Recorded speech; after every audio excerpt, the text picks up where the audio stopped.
Okay, fine. Let's move ahead to GARCH 1.1 model. And remember, we introduced G, which means generalized arc model. And we said that in addition to what we held in arc, which was the effect of shocks, now we introduce the effect of volatility. We introduce the effect of volatility. So now we test GARCH 1.1 model. How do you do that? We come to our software, statistics, we go to time series, we go to ARCH GARCH model, we go to ARCH and GARCH models, we click that one. This interface will pop up. Our dependent variable is the Bitcoin. And then in the ARC, we selected ARCH maximum lag 1. So for GARCH, we select that. So now we'll have ARC 1, GARCH 1. In other words, we will have GARCH 1.1 model. And after selecting that, click OK. And then the results will be displayed. So if you see here, we have the ARC of Bitcoin, but in this case, we have ARC 1 and GARCH 1. In other words, it is GARCH 1.1 model. And the results are quite similar, only that this section here is extended. In the previous one, we had ARC L1, the lag 1 of ARC model, but now we have introduced another one, the GARCH L1 model.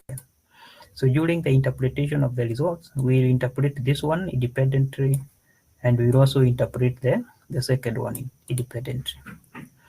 So if we come back to our results here, so the most important sections to consider is this one, the one that I have highlighted here.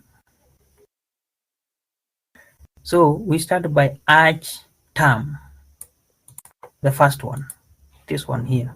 We start by the first one. So we start by the first one. So the ARCH term. So the alpha 1, and one thing I want you to remember is that this thing we are calling alpha 1 is what we had in our model. This model, this alpha 1 here. This alpha 1 here. This is what we are referring as to alpha 1 in the case of ARCH. So this is what we have, alpha 1, which is this one, 0.1129. And its p-value is 0.000. So the ARC term, alpha 1, is 0.1129, and the p-value is less than 0.01. It is highly significant. So what does it measure? It measures the short-run effect of shocks. You can remember we talked about shocks in ARC model. So it measures the short-run effects of shock on the current volatility. So this coefficient is positive. So it is positive 0.11, and it is also highly significant. It is less than 0.01. It means that the past shocks have such statistically significant impact on the current volatility, and there is volatility clustering. Remember we said that whenever that coefficient is significant, it confirms volatility clustering or the volatility clustering effect, where large prices changes tend to be followed by large prices and vice versa. Then we go to the GARCH. The interpretation of ARCH is similar for GARCH model and ARC model. So we go to GARCH term. So this is the second, the one that I have highlighted with blue. So the coefficient B1, this B1 This B1 is what we have here, this Bj here, this B. It is the same as this one. This B1 is what the coefficient of the GARCH.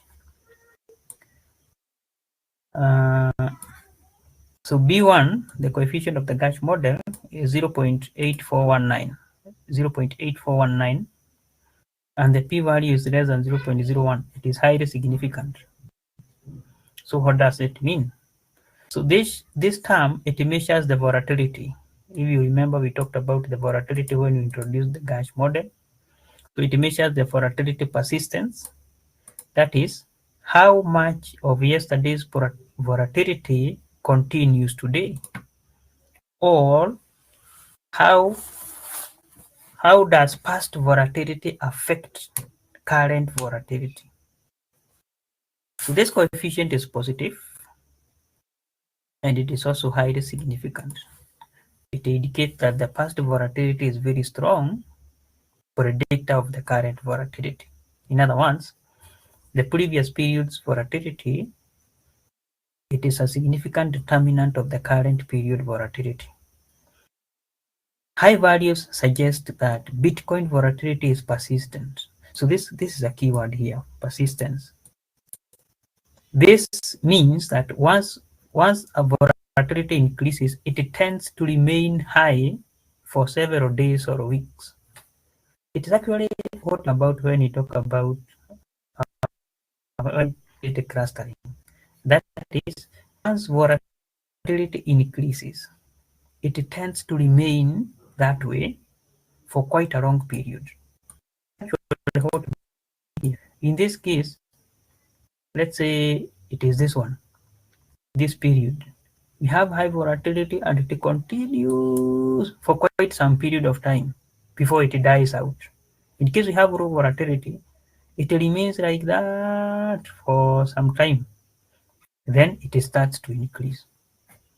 That is what we are saying about volatility persistence. So that is how you interpret the results for GARCH model. So what is important, the reason as to why it is very important to carry out this analysis is because now we know that the two conditions are satisfied. We have volatility clustering, and we also know that the current volatility is affected, one, by the previous shocks, and it is also affected by previous volatility. So if these two conditions are satisfied, then that model is very suitable to continue and carry out forecasting. It is very important now to continue and carry out forecasting. Remember, even in the OLS, the reason as to why we run the OLS is to forecast the future performance or the future behavior of data. So having satisfied the two conditions under the ARC and GARCH model, then we can continue and run forecast or future forecasting of the performance of the Bitcoin series. So that is the end of that lesson.